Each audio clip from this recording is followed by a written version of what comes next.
Assalamualaikum warahmatullahi wabarakatuh. Selamat pagi dan salam sejahtera untuk kita semua. Kenapa saya selalu menyampaikan selamat pagi? Karena kalau selamat siang, selamat sore, selamat malam, saatnya ngantuk, tidur, kita tidak mungkin akan semangat. Maka kita harus selalu semangat pagi. Yang kami hormati Mbak Reni, Mbak Betty, Mbak Sata, dan juga yang kami banggakan teman-teman peserta Zoom meeting di sini. Salam sehat dan salam sejahtera untuk kita semua. Sebelum kami menyampaikan apa-apa yang pernah kami lakukan, namun tidak terlepas dari judul yang diadakan oleh Superkay Desa Andalan ini, yaitu menjadikan desa miliarder.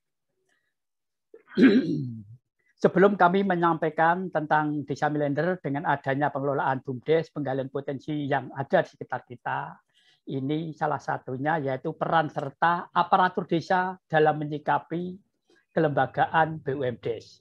Jadi BUMDes ini tidak terlepas dari peran serta aparatur kepala desa, aparatur perangkat desa lain, lembaga desa, dan stakeholder yang ada.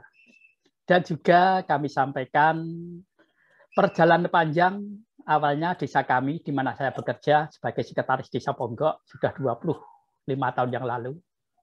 Desa Ponggok yang miskin menjadi desa yang mandiri. Dalam arti yang mandiri berarti desa yang sudah bisa menyukupi dengan dirinya sendiri. Karena desa kami dianggap sudah cukup, maka desa kami dikatakan desa mandiri yang mempunyai pendapatan sudah mencapai 16,4 miliar per tahun dengan adanya menggali potensi yang ada. Maka yang lebih elok kita bahas di sini yaitu yang awalnya desa miskin menjadi desa miliarder. Nah, ternyata bukan hanya desa Ponggok, di desa-desa lainnya sudah pada mengikuti gerakan ekonomi apa yang dilakukan di desa Ponggok. Benar Bapak Ibu semua, memang apa yang disampaikan Mbak Yata tadi, kami dari hari ke hari, minggu, bulan selalu kedatangan tamu mulai dari Aceh sampai Papua, hanya ingin mencontoh, meniru, memodifikasi apa-apa yang di desa kami supaya bisa terrealisasi di desa-desa di seluruh Indonesia. Awal kami sampaikan di tahun 2001, Desa Ponggok kategori sebagai desa yang miskin, kategori IDT, daerah tertinggal. Karena kami pada waktu itu tidak mempunyai tanah kas sama sekali, hanya mempunyai tanah kas seluas 14.000 meter persegi, itu pun tidak produktif. Karena banyaknya air, banyaknya pasir, sehingga tidak bisa ditanami padi, jagung, kedelai. Bisanya hanya ditanami ledri, kangkung, selada air yang biasa Mbak Yata masak sayur atau dibuat sebuah makanan pecel. Seperti itu. Jadi pendapatan kami yang tertuang dalam PAD kami itu yang tertuang dalam APBDes itu hanya 14 juta per tahun. Bayangkan, sebuah desa per tahun hanya mempunyai pendapatan 14 juta rupiah. Mau melakukan apapun serba kesulitan. Maka dari sinilah kami sudah tidak ingin lagi berlama-lama menjadi masyarakat yang miskin. Kami sudah jenuh menjadi warga yang miskin. Ternyata menjadi warga masyarakat yang miskin itu mau melakukan kegiatan apapun serba kesulitan. Nah, maka dari sinilah mari kita pelajari bareng-bareng. Ternyata kalau kita mau kenali potensi yang ada di desa, dikelola dengan baik, dengan benar, itu akan bisa menghasilkan uang yang lebih. Contoh, tanah-tanah pekarangan yang ada di pinggir kali, pinggir sungai di desa kami, tidak berdaya hanya ditanami pohon pisang. Tidak berdaya. Tapi setelah kita rubah mindset kita bersama-sama masyarakat, potensi air ternyata kalau kita kelola hasilnya sangat melimpah. Sehingga pekarangan yang ada di pinggir kali, pinggir sungai, kita kembangkan, kita alih fungsi, kita keduk untuk dibuat sebuah perkolaman untuk budidaya ikan nila. Sekarang hasilnya sangat-sangat melimpah. Nah, inilah yang terjadi. Ternyata potensi alam, kalau kita kembangkan, kita kelola dengan baik, bisa menghasilkan uang yang lebih. Maka dari sinilah kami dengan menggali, mengenali potensi yang ada di sekitar kita. Sehingga masyarakat kami sudah pada berdaya yang awalnya di desa hanya mempunyai PAD 14 juta per tahun, sekarang sudah bisa mencapai 5,6 miliar. Nah, inilah yang perlu kita contoh, yang perlu kita pelajari bersama-sama. Yang awalnya PAD hanya 14 juta per tahun, di tahun 2001, hanya selang beberapa tahun saja, PAD kami sudah mencapai 180 derajat. Inilah. Nah, oke. Hadirnya sebuah negara yang terkecil adalah desa. Negara dipimpin oleh seorang presiden, di desa pun dipimpin oleh seorang presiden, yaitu seorang kepala desa. Jadi, apa tugas pokok fungsi seorang kepala desa? Nah, ini perlu kita ingatkan lagi. Kebetulan sahabat desa di Superkay ini sudah hampir 100 lebih kepala desa. Maka kami akan nyinggung apa tugas pokok fungsi seorang kepala desa. Mohon maaf, setiap kami keliling di seluruh Indonesia, setiap kami mengadakan kegiatan webinar Zoom meeting, kami selalu bicara tentang desa. Karena saya pelaku yang ada di desa. Jadi saya bukan inovator, bukan inspirator, bukan seorang dosen, tapi saya berani bicara berdasarkan pengalaman. Karena kami sejak tahun 93 sampai saat ini menjadi sekdes yang ada di desa. Jadi saya tahu persis asal-usul desa, saya tahu persis bagaimana cara menggali potensi yang ada di desa. Maka kami selalu bicara tentang desa. Dan desa tentunya tidak terlepas dari seorang pemimpin, yaitu presiden yang ada di desa, salah satunya seorang kepala desa. Apa tugas pokok fungsi seorang kepala desa? Seorang kepala desa mempunyai tugas, yaitu sebagai pelayan masyarakat yang baik, itu pasti. Dan kepala desa itu lebih hebat, mempunyai kebijakan-kebijakan yang mutlak yang ada di desa. Dan seorang kepala desa mempunyai kewenangan dalam mengelola keuangan. Dan tidak kalah penting, seorang kepala desa yang bisa mensejahterakan rakyatnya. Apa itu yang dimaksud sejahtera? Tentunya masyarakat yang sudah bisa menikmati sandang, papan, pangan, pendidikan, kesehatan.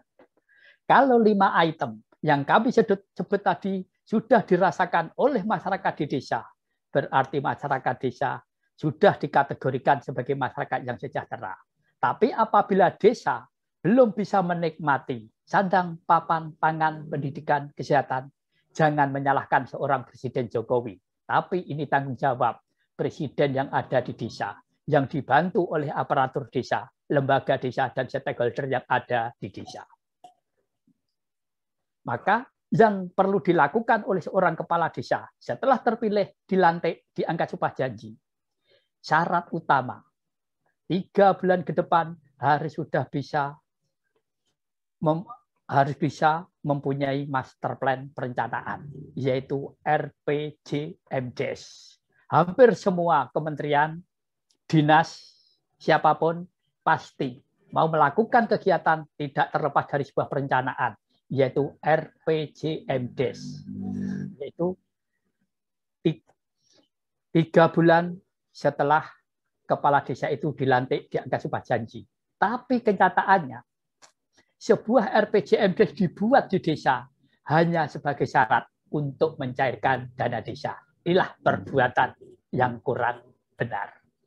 Nah, setelah adanya RPJMDes, tentunya setiap tahunnya harus dituangkan dengan adanya RKPDes. Setelah ada RKPDes, anggarkan melalui RAPBdes. Sampaikan ke bupati lewat camat, baru ada yang namanya APBdes. Dengan adanya APBdes ini, anggaran-anggaran yang masuk ke desa, baik itu dana desa, baik itu bantuan-bantuan keuangan dari pusat, provinsi, kabupaten, sisa hasil pajak, dari panen tanah kas, atau bantuan-bantuan aspirasi dari anggota dewan, semuanya harus masuk dalam APBDes dan kuatkan dengan adanya ketetapan, yaitu keputusan kepala desa atau peraturan kepala desa. Inilah jalannya pelaksanaan kegiatan yang ada di desa sampai 1 tahun yang akan datang. Bagaimana cara membuat sebuah RPJMdes yang benar? Rata-rata kita di desa membuat RPJMdes ini kurang begitu mahir. Karena SDM kita juga rata-rata SDM di desa. Tapi bagaimana kita membuat sebuah RPJMdes yang baik?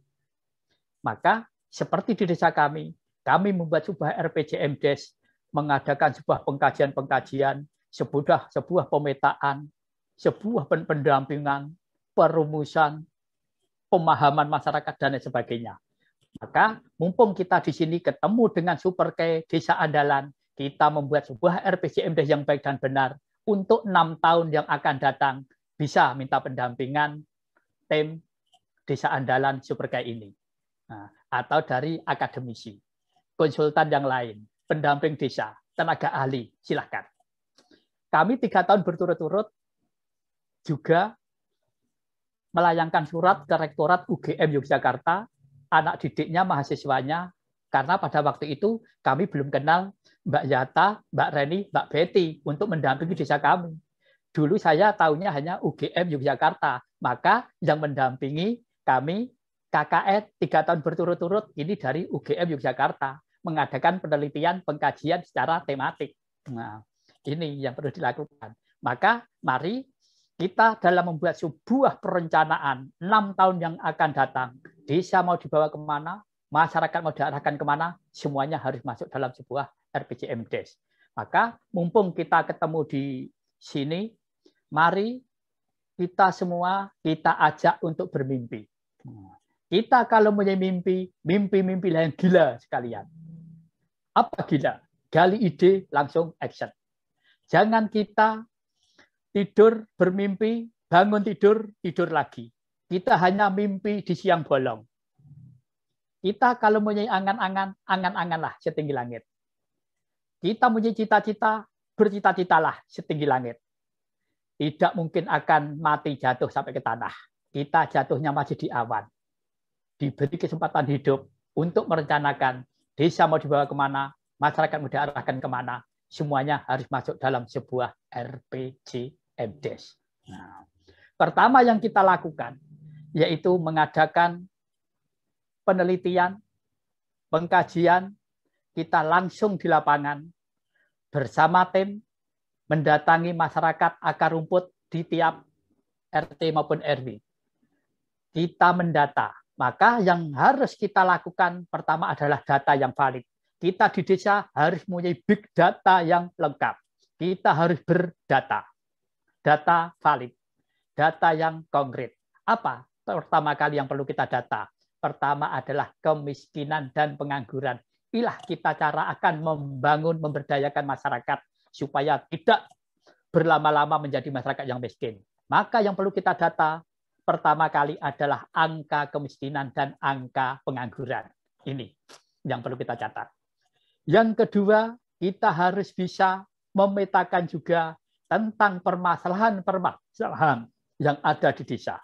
Kami yakin setiap daerah, setiap rumah tangga, setiap keluarga, desa, kabupaten, provinsi, negara pasti mempunyai sebuah permasalahan.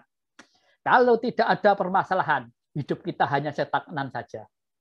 Tidak percaya? Buktikan. Maka kita harus bisa menemukan permasalahan-permasalahan yang ada dan potensi-potensi yang ada di desa. Jadi antara potensi dan permasalahan inilah yang perlu kita evaluasi bersama-sama.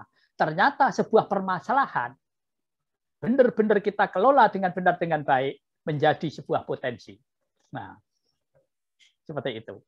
Dan yang ketiga, kita juga harus mendata sesuai dengan kebutuhan apa yang ada di masyarakat desa, sesuai dengan budayanya, sesuai dengan kearifan lokalnya, sesuai dengan kebutuhan masyarakat yang ada di desa. Maka kami bisa menganggarkan tentang perekonomian. Nah, inilah ketiga-tiganya ini yang harus kita masukkan dalam sebuah perencanaan yang harus kita anggarkan sebagai skala prioritas utama. Yang mana dengan adanya sebuah desa, ternyata desa ini ada lebih terdahulu daripada negara. Negara ada karena adanya desa. Jadi perekonomian, kekayaan alam raya ini ada di desa. Baik pertanian, baik perikanan, kehutanan, maupun kelautan, dan lain sebagainya. Hampir rata-rata di desa. Oke. Sesuai dengan nawacita Jokowi di alinea ketiga. Oke, kita bicara terbelakang dulu. Karena ini kalau kita bicara tentang kemajuan desa, tentang BUMDes, ini sudah ada regulasi hukum yang baru. Tapi kita hampir setiap hari masih mendengar keluhan-keluhan dari masyarakat, bagaimana cara memberdayakan masyarakat desa, bagaimana cara meningkatkan kapasitas SDM aparatur desanya, perangkat desa, juga masyarakat atau pemuda yang ada di desa. Lah, semua kembali ke SDM. Lah, maka kita bicara lebih mundur lagi. Tidak masalah. Daripada kita lari kencang tapi tidak ada hasilnya, sehingga hasilnya kita akan mangkrak, mati suri. Nah, lebih baik kita bicara pahitnya dulu, baru nanti akhirnya kita mendapatkan hasil yang manis. Jangan bicara yang manis-manis dulu, hasilnya pahit. Tapi kita lebih baik bicara yang pahit, tapi hasilnya akan manis. Nah, sesuai dengan nawacita Jokowi di alinea ketiga, membangun melalui daerah pinggiran. Yang dimaksud daerah pinggiran Jokowi adalah desa. Mengapa Jokowi membangun melalui daerah pinggiran? Karena masyarakat di Indonesia hampir mayoritas hidupnya ada di desa.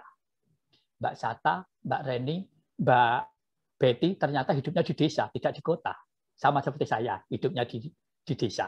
Nah, itu. Maka pembangunan perekonomian Indonesia diawali dari desa. Karena masyarakat Indonesia mayoritas hidupnya di desa, yang sebagian hidupnya di kota. Maka kebangkitan perekonomian diawali dari desa untuk membangun Indonesia. Obor besar dinyalakan di Jakarta tidak akan mampu menerangi desa-desa di seluruh Indonesia. Tapi apabila lilin-lilin kecil ini menyala di tiap-tiap desa, akan bisa menerangi desa-desa di seluruh Indonesia. Maka kembali lagi, mari kita tetap hidup di desa. Jangan meninggalkan desa. Berduyun-duyun urbanisasi dari desa ke kota. Di kota hanya menjadi tukang parkir, hanya buruh pabrik, dan lain sebagainya. Tapi di desa akan hidup lebih baik, menggali potensi yang ada untuk kesejahteraan para sarjana, pemuda, masyarakat yang ada. Maka sekarang sudah saatnya ruralisasi. Perpindahan dari kota rame-rame pada pulang ke kampung halamannya, ke desa. Karena di desa lebih tentram, tanpa polusi, dan semua yang dibutuhkan, sayur mayur, ikan kali, ikan laut, semuanya ada di desa. Nah, oke. Yang mana seorang kepala desa pasti mempunyai sebuah visi dan misi, janji-janji politik yang selalu didengung-dengungkan di masyarakat. Itu pasti, supaya masyarakat mau memilih calon pemimpin itu. Bahwa visi dan misi bukan hanya dilakukan oleh calon kepala desa, tapi calon anggota legislatif, calon bupati, calon gubernur, calon presiden sekalian, pasti mempunyai visi dan misi atau janji-janji politik. Tapi apa yang terjadi? Ternyata setelah terpilih, dilantik, diangkat sumpah janji, yang namanya visi dan misi, janji-janji politik hanya dilupakan, dimasukkan dalam laci. Nah, inilah yang terjadi. Tapi masyarakat kalau punya pemimpin seperti itu, jangan kecil hati. Kita percayakan kepada Allah Subhanahu wa taala. Tatkala seorang pemimpin tidak pernah merealisasikan janji-janjinya, di samping tidak ada kepercayaan oleh masyarakat, juga akan dipertanggungjawabkan di akhir nanti, yaitu oleh Allah Subhanahu wa taala.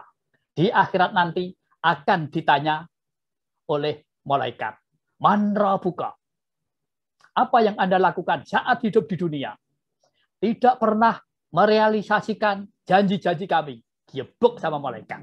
Nah, Mbak Sata mau menolong, gebuk sekalian sama malaikat. Nah, ini yang terjadi. Maka kita kalau menjadi seorang pemimpin, mohon maaf, jangan sampai tidak merealisasikan janji-janjinya. Harus direalisasikan. Oke. Ternyata apabila kita itu ada kemauan, mau berkarya, sudah ada buktinya, yang mana desa tidak berdaya, desa miskin menjadi desa yang kaya atau desa miliarder. Nah, ini juga direspon oleh beberapa menteri, bahkan presiden pun juga sesuai dengan nawacitanya. Bahkan tokoh sebesar Bung Budiman Sujatmiko ini juga ada perhatian khusus tentang perjalanan panjang pemberdayaan masyarakat dalam meningkatkan perekonomian. Sehingga kami diajak keliling ke sana kemari bagaimana cara merubah mindset masyarakat yang awalnya tidak berdaya menjadi lebih berdaya. Karena di desa-desa itu ada SDM, juga ada SDA. Sumber daya manusia, juga ada sumber daya alam. Tinggal kembali ke manusianya. Nah, maka Pak Budiman oleh Allah Subhanahu wa taala dipertemukan dengan kami untuk ikut membesarkan program-program Pak Budiman Sujatmiko untuk salah satunya pemberdayaan masyarakat supaya masyarakat di Indonesia ini benar-benar terwujud dalam peningkatan perekonomiannya, bisa sejahtera sehingga semua masyarakat di Indonesia hidup tidak lupa bahagia. Nah, ini sesuai dengan moto kami, hidup tidak lupa bahagia. Nah, kita kan hidup sekali, harus bahagia dong, harus sejahtera. Ngapain kita hidup sekali tidak sejahtera? Maka manfaatkan. Hidup hanya sekali, manfaatkan, harus bisa sejahtera. Nah, ini. Oke, kita lanjutkan. Tadi bagaimana seorang calon kepala desa atau calon seorang pemimpin itu pasti mempunyai sebuah visi dan misi. Ini nanti juga sangat nyambung sekali apa yang disampaikan oleh Bung Budiman Sujatmiko tadi. Siapapun pasti bicara tentang desa. Maka kami disinilah pelaku yang ada di desa yang sebenarnya. Kami belum pernah ke kota. Kami ke kota saat dimintai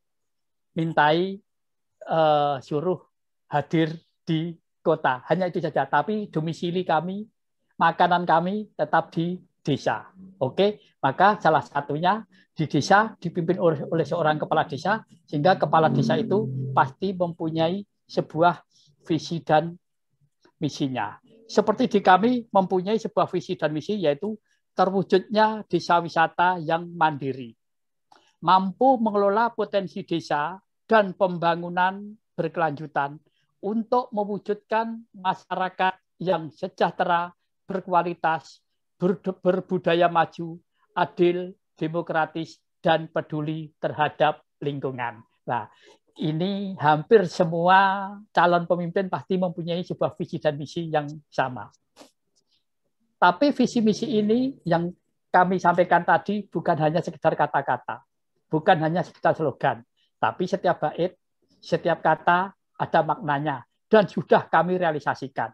Yang mana sebuah RPJMdes ini penjabaran dari sebuah visi dan misi. Maka visi dan misi ini harus direalisasikan. Terwujudnya desa wisata. Benar. Kami mempunyai potensi air. Ternyata air ini bisa untuk kegiatan pengelolaan air bersih yang dikelola oleh BUMDes. Juga dimanfaatkan untuk budidaya ikan air tawar. Juga bisa untuk irigasi pertanian.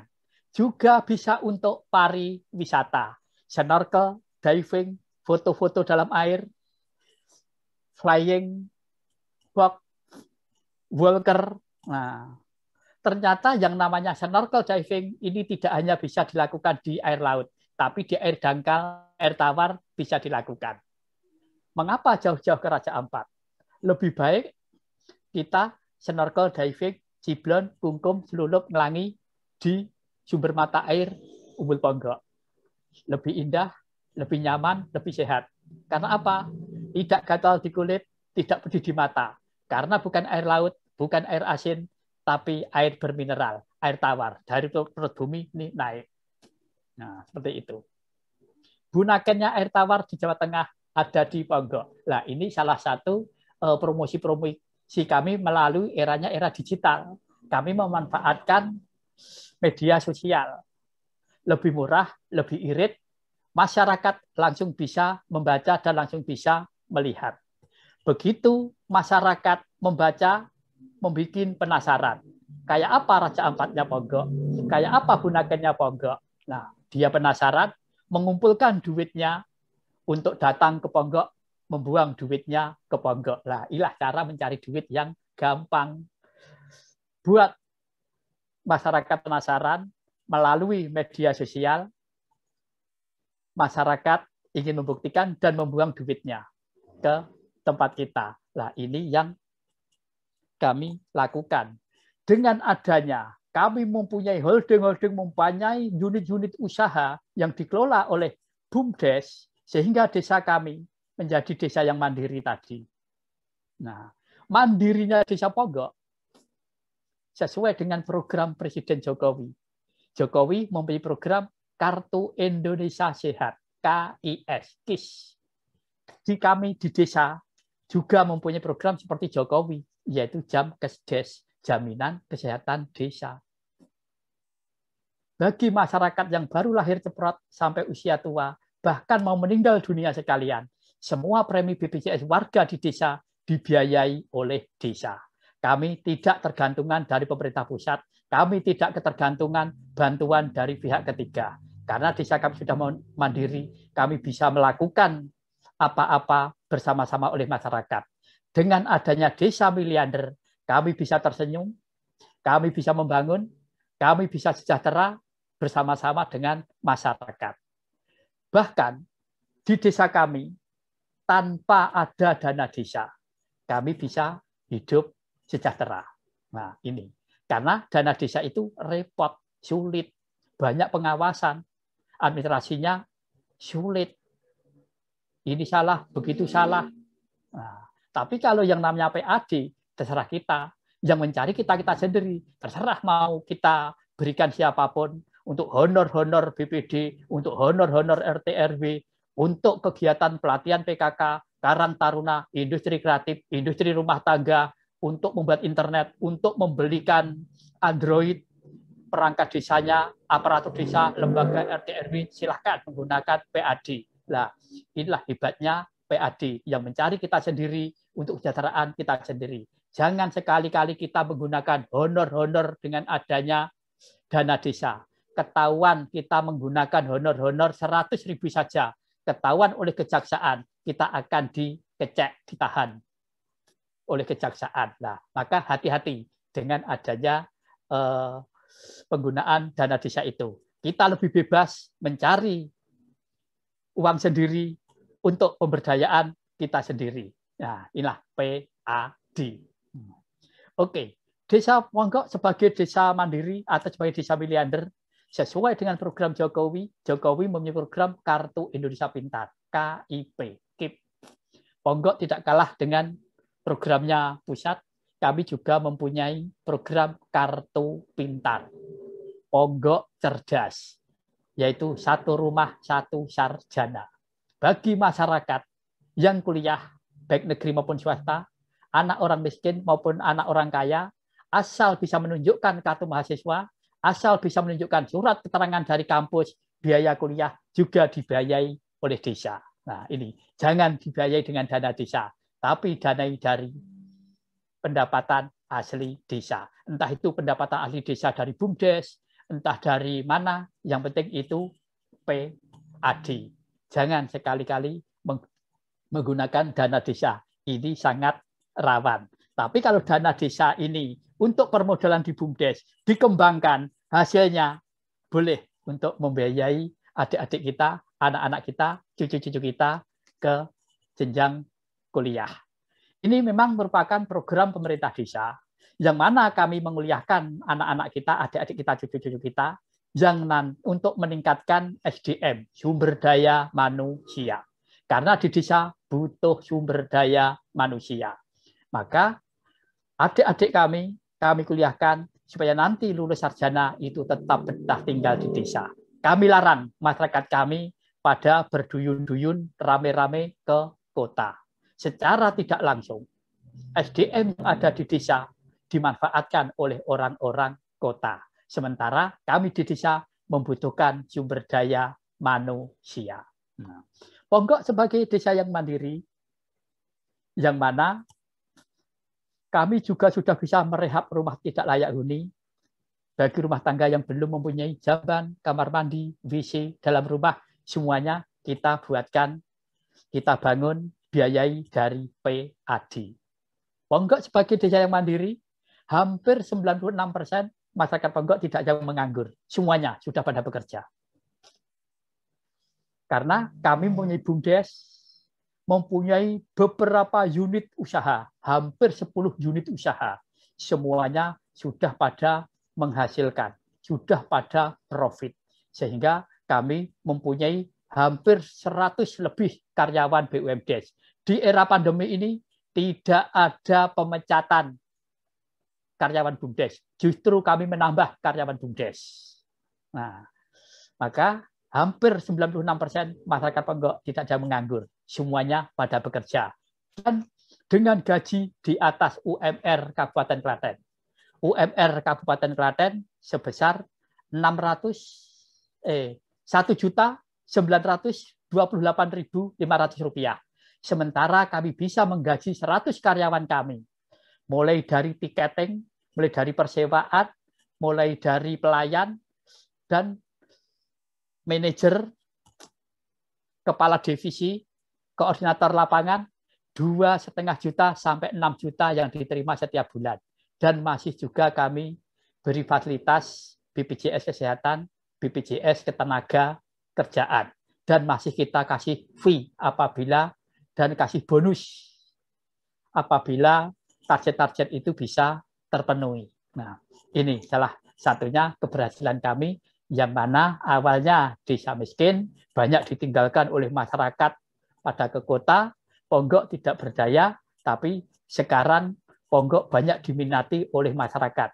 Bahkan investor, orang berduit, pada berduyun-duyun datang ke desa kami, ingin membeli sejengkal tanah yang ada di pinggir kali, pinggir sungai desa Ponggok, yang awalnya dijual 100.000 sampai 200.000 rupiah per meter persegi.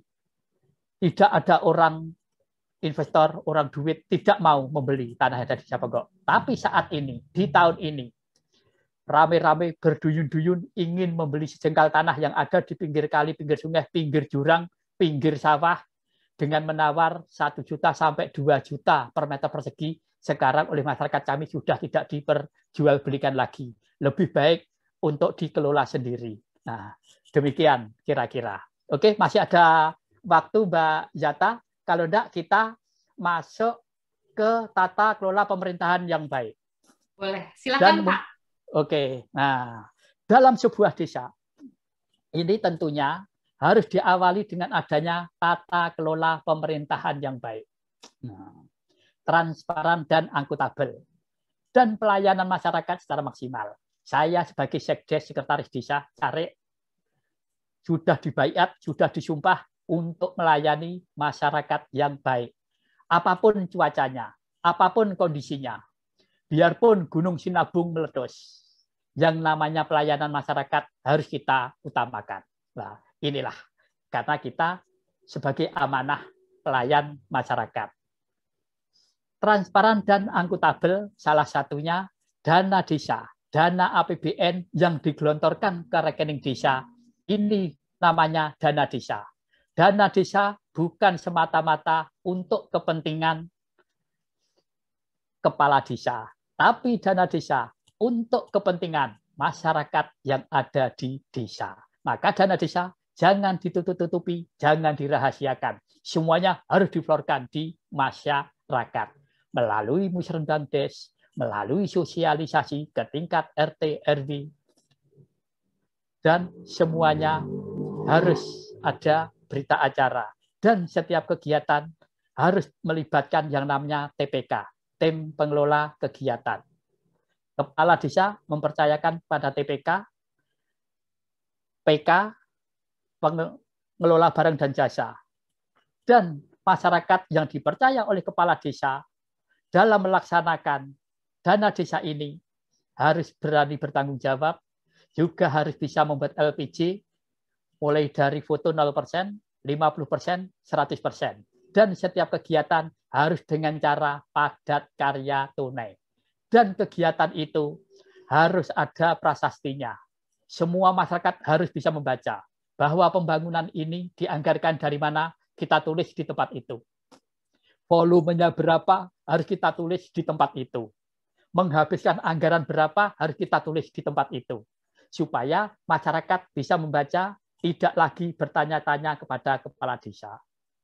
Jadi, kepala desa ini hanya sebagai evaluasi, sebagai penanggung jawab. Kalau semua sudah dilakukan dengan baik, dengan benar, kami yakin tidak ada TP4D yang datang ke desa, tidak ada kejaksaan, tidak ada polisi, tidak ada BPK, tidak ada LSM yang mendatangi kepala desa.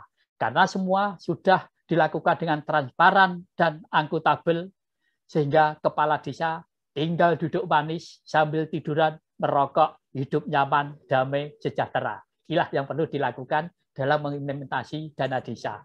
Jangan sekali-kali yang namanya kepala desa berbenturan dengan hukum hanya gara-gara uang sepele dana desa. Jangan sampai terjadi.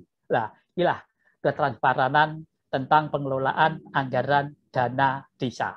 Maka di kesempatan webinar dengan Super Desa Andalan ini, kami mempunyai judul yang setiap hari selalu kami sampaikan, yang mana semua kepala desa yang datang ke Ponggok maupun kami dalam mengadakan kegiatan YUM ini selalu kami sampaikan, kami mempunyai judul, jangan takut-takut mengeksekusi anggaran dana desa. Dana desa jangan hanya diperuntukkan untuk sarana prasarana fisik bangunan. Ini sesuai pernyataan Kang Duwin ke Bung Budiman Sujatmiko tadi. Jadi dana desa itu hanya terfokus dengan infrastruktur fisik. Tapi kalau di era digital ini tidak langsung semata-mata bisa dinikmati. Nah, ini sesuai dengan pertanyaan oleh Kang Duwin tadi. Nah, maka kami punya judul ini, jangan hanya untuk infrastruktur fisik bangunan. Bahwa yang namanya infrastruktur fisik bangunan dimakan usia pasti akan rusak. Dan perlu diingat bahwa dana desa suatu saat akan di-stop, akan dipangkas. Seperti XPM, PM. Kalau dana desa hanya untuk infrastruktur fisik bangunan, dimakan usia rusak. Suatu saat dana desa di-stop, masyarakat kembali semula. Masyarakat akan miskin lagi. Yang dosa siapa? Kita semua. Karena kita sudah tahu, dana desa ini bukan hanya untuk infrastruktur fisik bangunan, tapi fokuskan dan manfaatkan bahwa dana desa itu untuk pemberdayaan masyarakat. Salah satunya untuk kegiatan, yaitu untuk kegiatan pelatihan-pelatihan UMKM, industri kreatif, industri rumah tangga, produk-produk masyarakat di desa, pelatihan PKK, pelatihan Karang Taruna, juga pelatihan komputerisasi aparat desanya, untuk peningkatan SDM, untuk membuat rumah tidak layak huni, untuk kesejahteraan lansia, untuk bagaimana program pemerintah jangan sampai anak-anak kita ini stunting lah. Ini silahkan semuanya harus memakai dana desa lah. Inilah tujuan dana desanya. Termasuk sekarang pada mendaftar dengan di SID itu dengan adanya pendataan SDGs. Nah, ini silahkan menggunakan dana desa seluas-luasnya. Dana desa untuk kemajuan masyarakat desa. Inilah yang terpenting.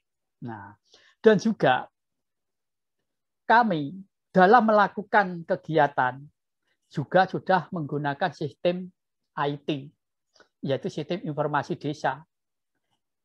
Kita diharapkan oleh Bang Oding, Kang Duin, sama Pak Budiman Sujatmiko tadi, lah di eranya itu era digital. Kita manfaatkan digitalisasi ini.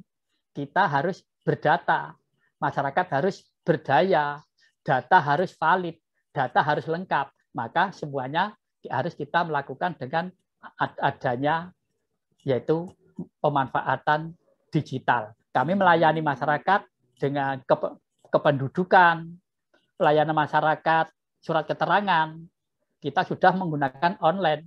Masyarakat kami sedang merantau, masih posisi di Kuningan atau di Sukabumi, mau mencari surat keterangan, itu cukup menggunakan Play Store, ada menu-menu di tombol, enter, komputer kami di kantor desa sudah bunyi, titit, loh. Siapa ini ya yang mencari surat?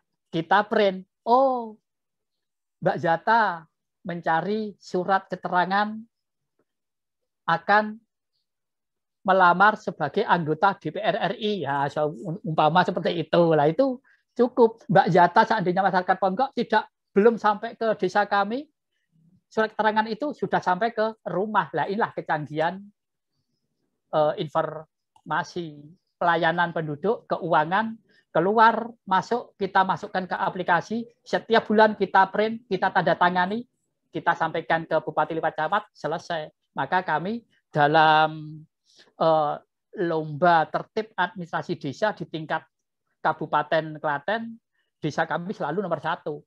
Lomba tertib administrasi desa di Kabupaten Klaten setiap tahun, kami belum pernah nomor 2, 3, 4. Haram hukumnya. Yang wajib itu harus nomor 1. Tapi sekarang kita sudah kena diskualifikasi. Tujuannya apa oleh Bupati? Yang nomor 1 itu jangan hanya Ponggok, tapi desa-desa yang lain supaya bisa nomor 1. Nah, inilah resikonya apabila kita itu selalu nomor 1.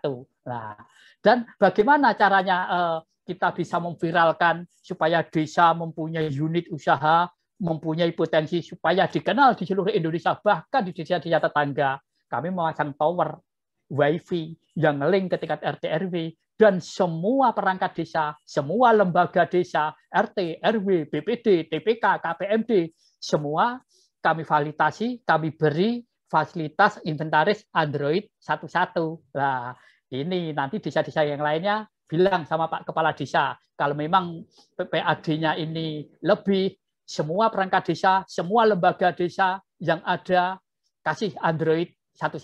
Nah, tujuannya apa? Untuk memviralkan, memasarkan produk-produk unggulan terkini yang ada di desa. Nah, Sekdes seperti kami mempunyai 500 follower. Kadus, KUR, Kasih mempunyai 200 follower. BPD, RT, RW mempunyai 50 follower. Sudah berapa ribu follower. Ini yang bisa membaca. Lah, inilah hebatnya digitalisasi. Nah, kan seperti ini. Oke, saya kalau bicara mungkin nanti sampai jam 6 sore tidak selesai. Kita masuk ke BUMDes dulu, Mbak Yata, supaya lebih lengkap. Nah, sekarang kita lebih baik masuk ke BUMDes. Nah, oke. Yang pertama yang harus kita lakukan, kita harus tahu tentang filosofis BUMDes. Dan apa itu BUMDes? Apa tujuan didirikan BUMDes? Ini yang pertama kali harus kita akan lebih tahu. sesuai catatan kami bahwa BUMDes dibentuk melalui diskursus pengakuan terhadap hak asal-usul desa yang syarat dengan tradisi, kultur, dan personalitas kolektif maupun pengambilan keputusan yang berlangsung di skala lokal desa. Jadi BUMDes ini adalah dari kita, oleh kita, untuk kita. Dari desa, oleh desa, untuk desa. Karena apa? Semuanya diawali dari musyawarah desa. Saya rasa semuanya sudah pada pinter bagaimana cara mendirikan sebuah BUMDes. Kami hanya mengingatkan saja. Nah, lalu apa tujuan didirikan BUMDes? Biarpun semua sudah tahu, tapi kami hanya sekedar mau mengingatkan bahwa tujuan didirikan BUMDes yang pertama adalah untuk kesejahteraan masyarakat. Karena apa? Usaha ini ada di masyarakat. BUMDes untuk mengurangi angka pengangguran, ya kan? Nah, karena BUMDes ini diawali yang membentuk MUSDes, jadi yang berkuasa ini adalah masyarakat desa. Jadi karyawan BUMDes harus masyarakat desa setempat. Jangan sampai karyawan BUMDes dari orang lain. Boleh dari orang lain, luar desa. Ini hanya sebagai konsultan maupun tenaga ahli. Tapi karyawannya harus dari masyarakat desa. Yang ketiga, BUMDes ini adalah sebagai wadah memfasilitasi masyarakat yang mempunyai produk-produk yang ada di desa. BUMDes ini sebagai wadah bisa memasarkan. Bagaimana membranded sebuah BUMDes, masyarakat yang mempunyai usaha ini bisa terfasilitasi, bisa dengan harga yang layak dan mudah dikenal oleh masyarakat. Ini juga salah satunya tujuan didirikan BUMDes. Dan yang terakhir, BUMDes boleh memfasilitasi, yaitu investasi atau permodalan, yaitu menitipkan modalnya ke BUMDes atau ke unit-unit usahanya. Kalau kita menitipkan sebagian uang kita ke bank-bank swasta, berapa sih bagi hasilnya? Paling per 5 juta hanya 2.500. Itu pun masih dipotong biaya administrasi. Tapi kalau di BUMDes yang mengelola kita sendiri, yang mengembangkan kita sendiri, yang menikmati kita sendiri, di kami pernah loh per 5 juta ini bisa per bulan bisa mendapatkan bagi hasil 10%. Berarti per 5 juta masuk ke rekening BNI karena kami bekerja sama dengan Bank BNI. Jadi masuk ke rekening BNI ini 500.000 dan kami berikan ATM. ATM ini berlaku ganda. Bisa kartu laku, bisa kartu pintar. Kartu lakunya saya mau ke Kuningan lewat jalan tol. Cukup kartu ATM ini kita tempelkan. Pintu palang tol sudah membuka sendiri. Dan kartu ATM ini sebagai kartu pintar. Kalau mau belanja, cukup digesek ke toko desa miliknya BUMDes. Dan kartu ATM ini tidak bisa dibelanjakan ke mat-mat-mat, ke matahari. Haram hukumnya. Maka bisanya hanya untuk dibelanjakan, digesek ke toko BUMDes di tempat kami. Tujuannya apa? Supaya perputaran keuangan ini hanya berkutat di desa kami. Uang kami tidak boleh keluar sampai ke Kuningan, Sukabumi, Bandung, Palembang. Kami larang.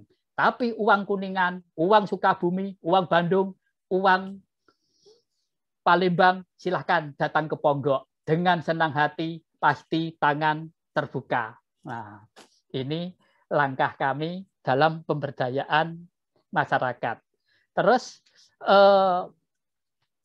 usaha-usaha BUMDes, apapun yang ada yang dibutuhkan oleh masyarakat desa, ini sebagai unit usahanya BUMDes. Karena apa? BUMDes ini hampir sama persis dengan yang dimiliki oleh negara. Negara mempunyai BUMN yang mempunyai unit usaha PT KAI, PT Garuda, PT Telkom, Waskita Karya, perbankan, dan lain sebagainya. Provinsi kabupaten mempunyai BUMD, Badan Usaha Milik Daerah, yang mempunyai usaha PDAM, Bank Kuningan, Bank Jabar, Bank Palembang, Bank Klaten, unit usaha, aneka usaha yang lainnya.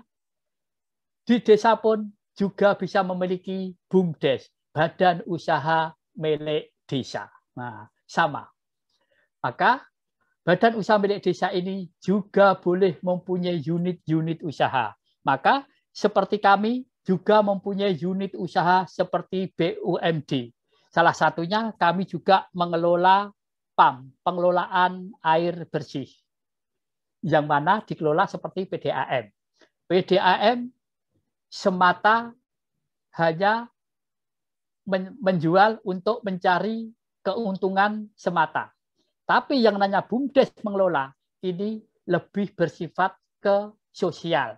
Biarpun yang namanya profit oriented ini harus diberlakukan. Karena yang namanya usaha ini harus untung. Yang namanya usaha harus laba. Ini yang terpenting. Tapi tidak meninggalkan yaitu sosial kemasyarakatan. Kalau kita jual ke masyarakat luar desa itu bisa lebih, tapi kalau di masyarakat kita sendiri tentunya harga di bawahnya. Yang penting bisa untuk membiayai karyawan, bisa untuk membiayai biaya perawatan. Nah, ini yang harus kita pertimbangkan. Terus kegiatan perikanan, penyediaan benih, pakan, ikan konsumsi. Karena di desa kami potensi air, melimpahnya air. Umbul Ponggok itu ada 800 liter per detik. Bahkan air aqua yang diminum di seluruh Indonesia ini diambilkan dari sumber mata air Ponggok.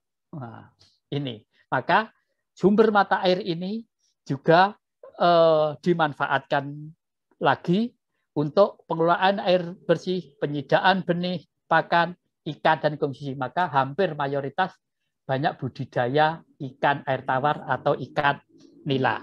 Juga kami mempunyai usaha pariwisata. Kami hampir mempunyai 5 sumber mata air.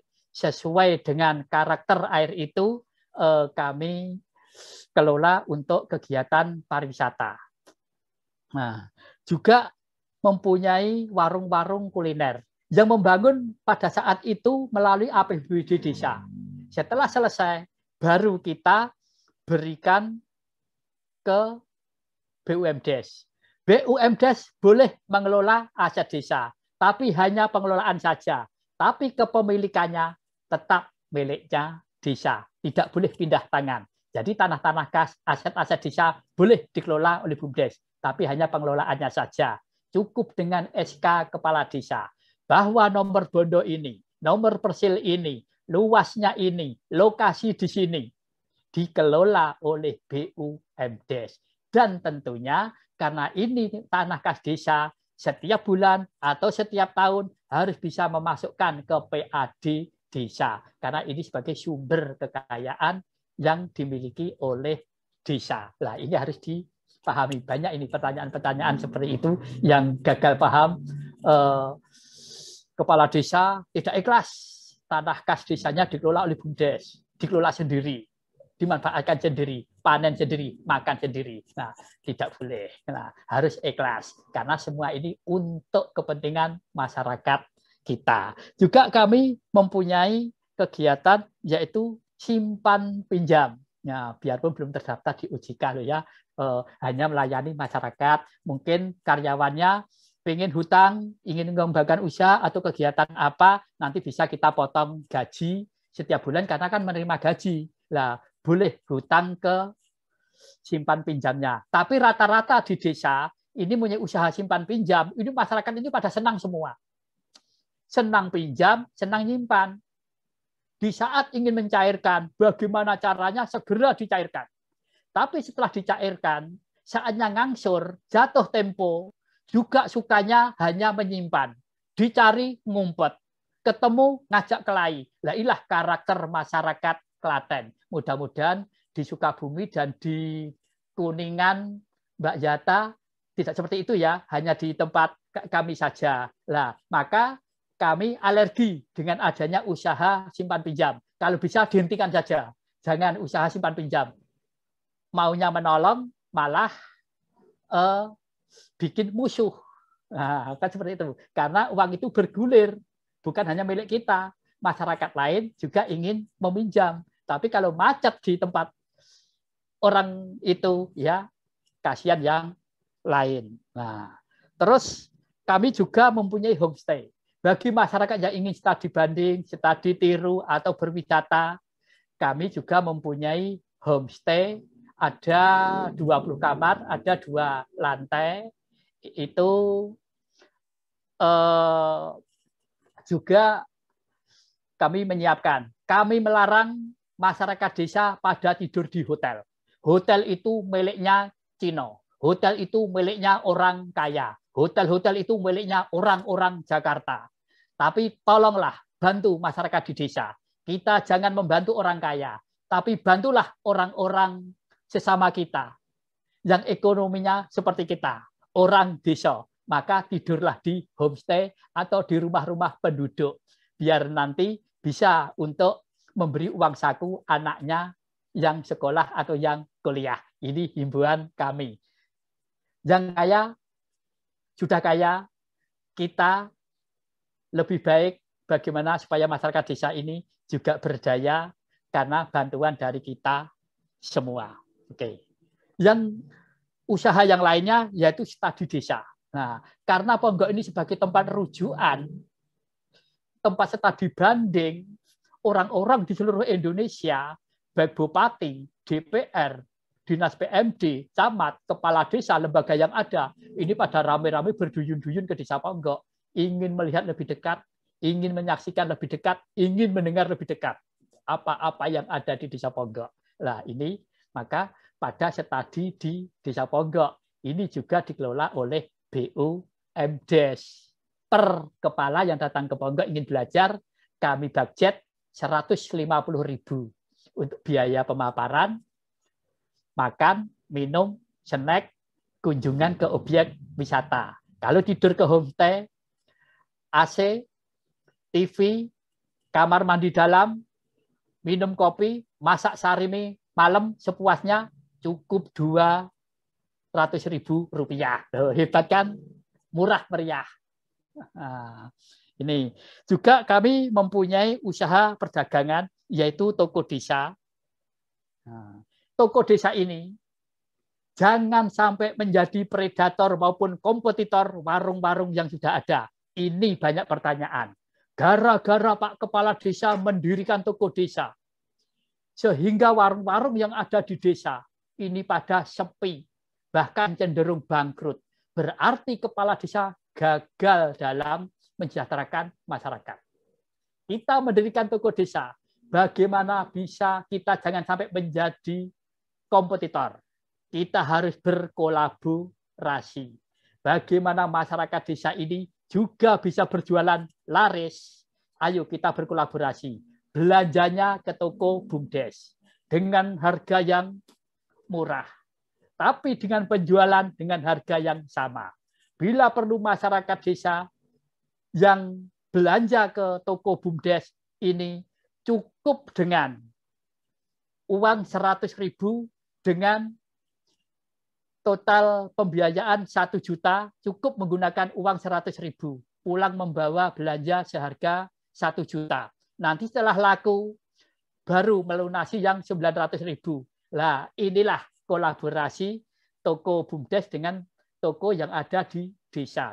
Karena masyarakat di desa ini juga bagian dari masyarakat kita. Kita berhak dan wajib mensejahterakan masyarakat. Maka jangan menjadi kompetitor dan jangan menjadi predator. Nah, ini yang perlu dilakukan. Jasa online. Nah, ini sesuai dengan Kang Dwin tadi. Jasa online kami juga menjual internet ke desa-desa tetangga. Nah, kami salur kabel, kami pasang di sana. Juga kebutuhan masyarakat, briling, mau transfer, tidak usah ke bank. Mau ambil uang, tidak usah jauh-jauh ke ATM. Cukup ke jasa online-nya BUMDes. Mau pajak listrik, mau beli tiket pesawat, mau pajak telepon, beli pulsa, beli paket, PPOB, semuanya melalui usaha jasa online. Dan juga persewaan gedung. Karena kami juga mempunyai gedung luas 45 meter dan lebar 20 dengan ketinggian hampir 5 meter. Jadi bisa disewakan untuk badminton, untuk olahraga, bisa disewakan untuk hajatan masyarakat. Ini dikelola oleh BUMDes, EO, Event Organizer.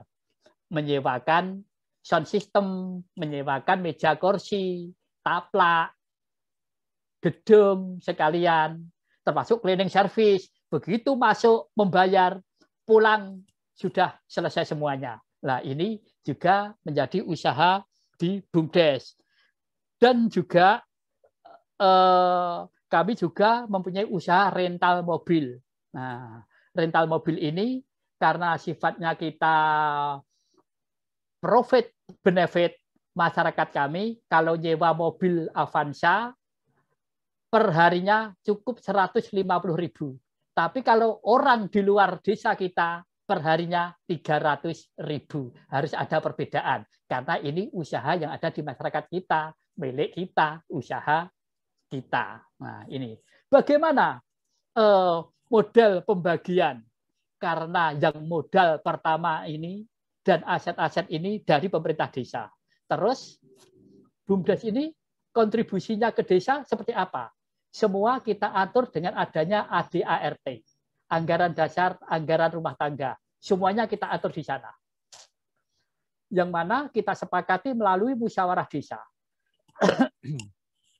Jadi diatur setelah dikurangi biaya pengeluaran operasional dan gaji pengurus BUMDes, 30% masuk ke PAD desa. 25% kembalikan lagi ke BUMDes untuk pengembangan usaha. 10% untuk fee gaji sekdesnya, kadesnya, aparatur yang lain, pengurus BUMDes. 10% untuk apa ya istilahnya, 10% itu untuk kembali modal lagi ke BUMDes. Jadi apabila mau membeli aset-aset, ini ada cadangan modal. Nah, ini 10%. Jadi sudah mempunyai 4,5 miliar. Ini berwujud aset, termasuk homestay, termasuk toko, termasuk gudang, sawah. Itu yang membeli BUMDes dan aset itu miliknya BUMDes. Sewaktu-waktu pilot, nah barang itu, aset itu bisa dijual. Nah, ini. Jadi termasuk tanah-tanah pekarangan, sawah yang ada di Desa Ponggok, ini orang Sukabumi, orang Bandung, orang Kuningan dilarang membeli tanah pekarangan sawah yang ada di Desa Ponggok. Biar dibeli BUMDes. Tujuannya apa? Perekonomian ini tetap berada di desa. Jadi perekonomian Ponggok tidak dijajah oleh orang lain. Nah, ini kami sudah sampai ke sana. Ini keterkaitan aset-aset. Dan badan pengawas juga 10%. Siapa badan pengawas? Ini rata-rata yang keliru. Badan pengawas ini biasanya badan permusyawaratan desa, BUMDes. Ini adalah salah besar. Karena BUMDes ini, karena BPD ini juga yang mendirikan, yang melakukan musdes, yang membuat perdes bersama-sama kepala desa. Jadi BPD dilarang menjadi badan pengawas. Badan pengawasnya siapa? Tokoh-tokoh masyarakat, tokoh-tokoh muda yang dianggap jujur, kredibel, mempunyai jiwa entrepreneur, bisa administrasi, silahkan ditunjuk, dipilih menjadi badan pengawas melalui musdes. Sodorkan kepada kepala desa membuat sebuah ketetapan, yaitu keputusan kepala desa bahwa si A diangkat menjadi badan pengawas. Lah ini harus diingat-ingat karena sering salah. Bila perlu karena kepala desa ini yang mengikhlaskan memberi sebuah permodalan, yang memberi SK harus menjadi komisaris. Salah besar. nanti akan menjadi tumpang tindih administrasi, tumpang tindih keuangan, akan terlalu jauh ikut terlibat di dalamnya. Ini nanti akan tidak baik, pasti di kemudian hari akan berbenturan dengan hukum. Maka kepala desa sesuai dengan Permendes nomor 4 tahun 2015 di pasal 11 bahwa kepala desa secara de officio siapapun kepala desanya menjadi penasehat. Ini yang harus dipahami. Ya, harus ikhlas seorang kepala desa dan harus dimengerti. Salah satunya para dosen-dosen, akademisi, orang kampus nanti dalam mendampingi bumdes-bumdes di desa ini jangan sampai gagap, jangan sampai salah paham. Ini harus diutamakan, yang harus disampaikan. Jadi kita dalam mendirikan bumdes, pertama ini harus benar terlebih dahulu. Jangan asal mendirikan bumdes, tapi permasalahan akan muncul di kemudian hari. Lebih baik kita permasalahan awal, tapi di akhir akan menghasilkan yang manis-manis. Nah, ini salah satunya seperti itu. Dan kan ada 100%. Tadi kurang 10% lagi. Yang 10% adalah untuk CSR-nya bagi masyarakat yang jompo, yang yatim piatu, yang miskin. Ini juga kita anggarkan dari dana penghasilan dari BUMDes tadi, ini sebagai dana CSR. Tujuannya apa? Pemberdayaan masyarakat, menyamakan perekonomian yang sama masyarakat. Jadi masyarakat yang miskin setiap bulan kami beri sekedar uang lauk pauk sebesar Rp300.000. Tujuannya apa? Untuk menyetarakan perekonomian masyarakat. Yang kaya makannya daging, supaya yang miskin makannya juga daging. Maka setiap bulan kami beri uang secara cuma-cuma, cash, tidak melalui rekening, Rp300.000. Nah, ini yang bisa kami lakukan. Dan juga seorang kepala desa tentunya harus berani mentarget pendapatan BUMDes. Di tahun 2015, BUMDes Ponggok kami target 3,8 miliar. Harus bisa masuk pendapatan itu. Tapi target kami meleset. Kami target 3,5 miliar menjadi 6,4 miliar. Berarti target kami meleset. Awalnya target kami hanya 3,6 miliar, meleset menjadi 6,4 miliar. Nah, ini sebuah yang luar biasa. Di tahun 2016, kami target 9 miliar. Harus bisa. Target kami masih meleset lagi. Menjadi 10,3 miliar. Nah, luar biasa. Di tahun 2017, juga kami masih target lagi. Target kami adalah 13 miliar. Harus bisa mendapatkan per tahun 13 miliar. Apa yang terjadi? Masih meleset lagi. Menjadi 14,5 miliar. Nah, ini. Ternyata manusia dikodratkan oleh Allah Subhanahu wa taala, Tuhan yang Maha Esa, hidup serakah. Buktinya siapa? Saya sendiri. Saya sebagai pelaku, saya sebagai saksi hidup. Saya manusia serakah. Di tahun 2018, BUMDes Ponggok kami target 14 miliar. Apa yang terjadi? Masih meleset menjadi 16,4 miliar. Tepuk tangan BUMDes Ponggok. Nah, ini uang semua. Saya ingin tahu, 74.961 desa di seluruh Indonesia. Daerah mana yang BUMDes-nya mempunyai pendapatan per tahun 16,4 miliar? Nah, maka ini kami tidak sombong. Ini benar-benar terjadi, benar-benar ada. Bahkan MH Ainun Najib, Cak Non, nah yang di Jogja TV atau di mana itu syafaat Cak Non, nah manusia boleh sombong kepada dunia. Tapi manusia tidak boleh sombong terhadap Allah Subhanahu wa taala, kepada Tuhan Yang Maha Esa. Tidak boleh sombong. Nah, seperti ini. Oke, saya rasa itu. Mungkin nanti ada pertanyaan. Berapa gaji sekdesnya? Kan seperti itu. Berapa istri sekdesnya? Kan seperti itu. Lah, ini banyak pertanyaan seperti itu karena kami punya pendapatan 16,4 miliar. Nah, usaha mana? Mungkin BUMN aja banyak yang bangkrut. BUMD banyak yang bangkrut. Kami di desa, kalau yang namanya kepala desa, aparatur desa, dan semua stakeholder yang ada, ini sinergis, ini menyatu, satu tujuan, satu visi, kami yakin semuanya akan bisa terjadi.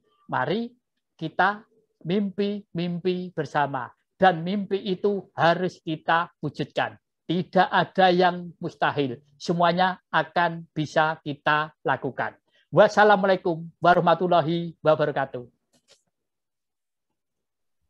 Waalaikumsalam warahmatullahi wabarakatuh. Makasih banyak Pak Yani. Saya tuh sampai terpukau dari tadi dengerin Pak Yani sharing tentang Desa Ponggok dan juga banyak hal. Benar-benar apa ya, tadi ada banyak hal yang bikin saya sampai merinding gitu tadi dengerin bahwa ada BPJS juga dibayarkan, kemudian juga ada CSR-nya gitu. Jadi salah satu rahasianya adalah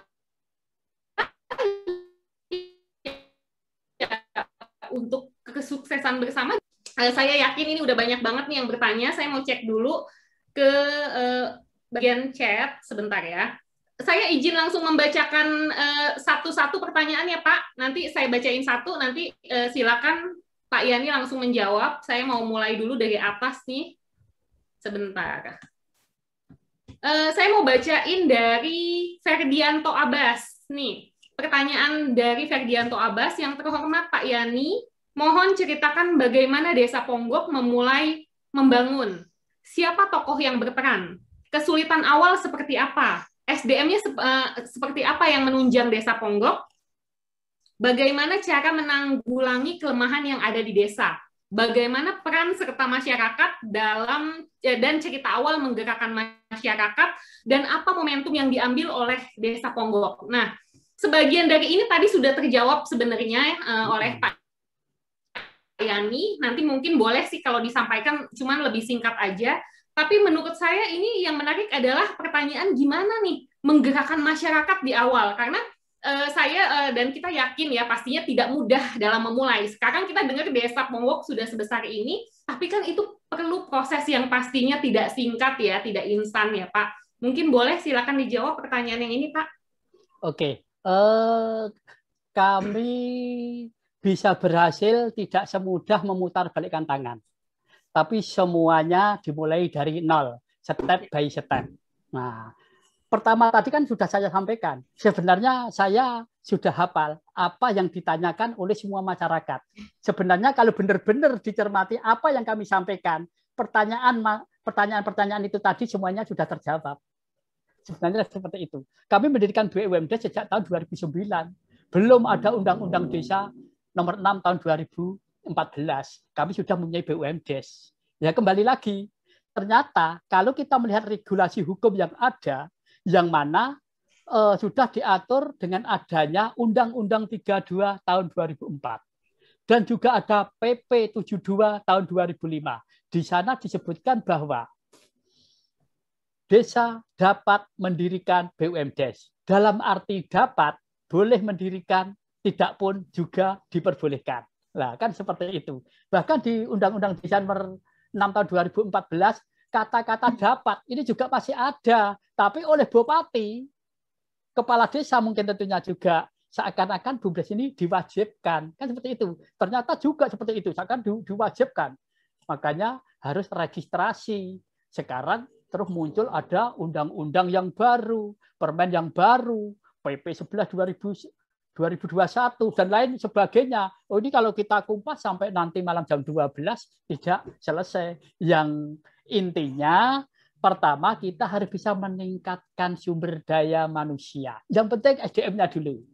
Nah, Dan semua harus disosialisasikan, harus ada sebuah pengertian, harus ada perumusan, harus ada pengkajian sesuai dengan potensi yang ada. Bentuk tim perumus dan sosialisasikan.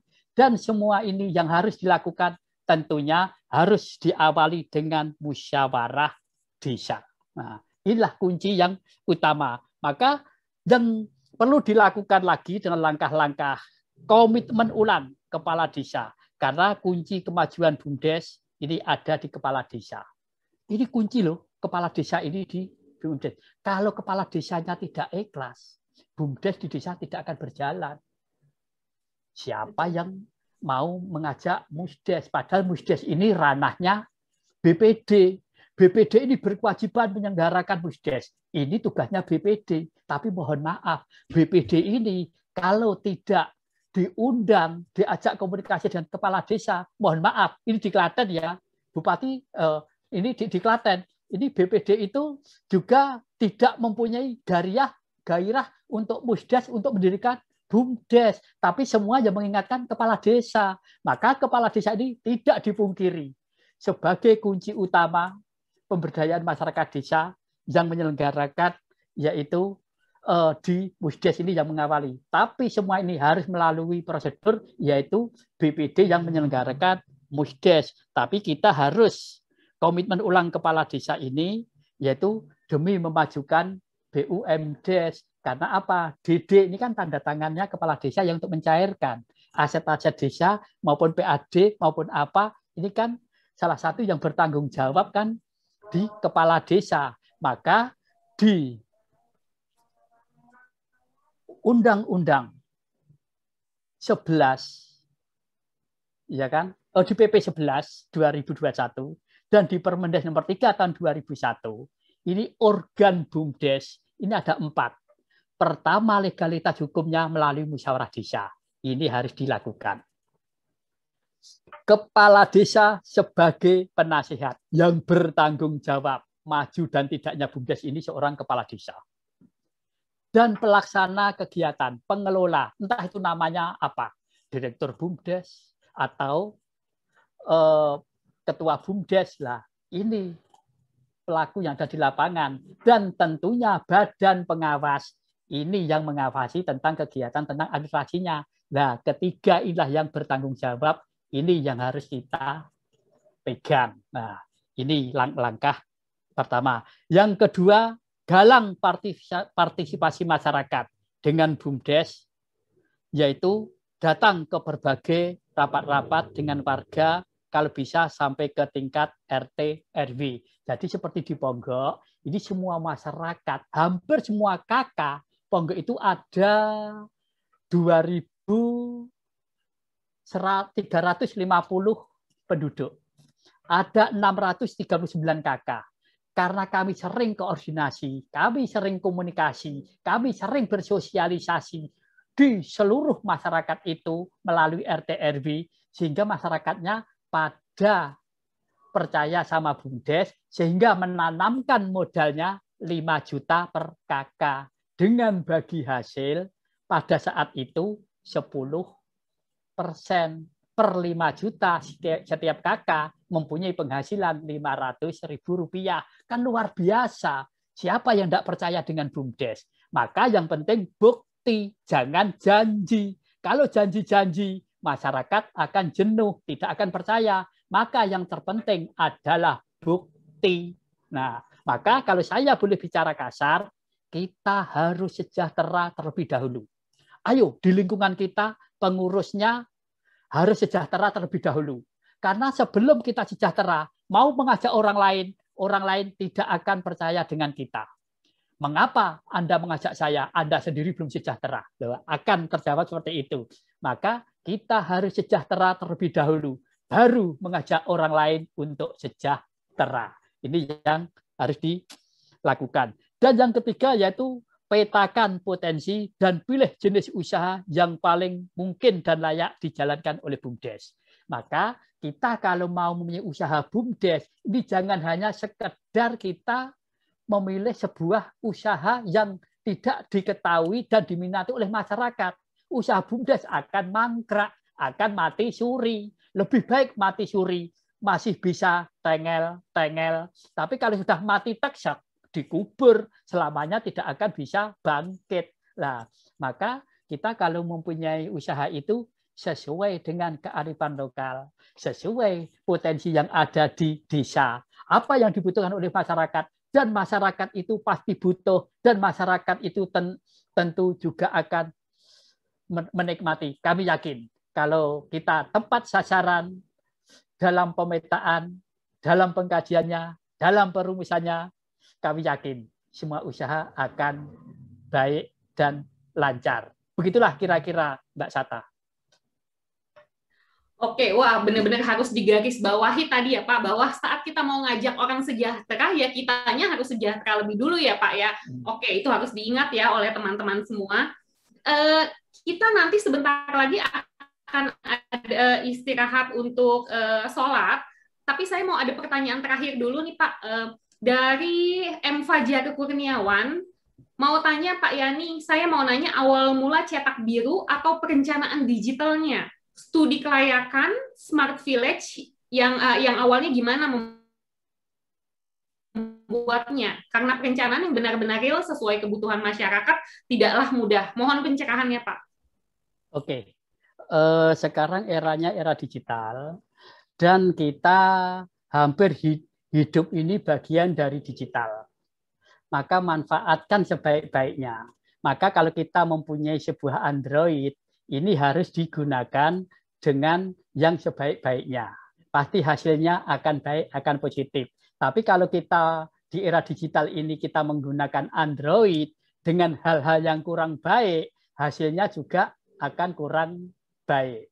Maka dengan adanya era digital ini, semua kehidupan manusia dipermudahkan. Maka dengan kemudahan-kemudahan ini tentunya juga akan memudahkan dalam kehidupan kita, salah satunya bagaimana kita bisa meningkatkan perekonomian melalui digital untuk kesejahteraan masyarakat yang lebih baik. Ternyata dengan adanya era digital ini, kita sebagai masyarakat yang milenial, segala sesuatunya ini sangat-sangat dimudahkan.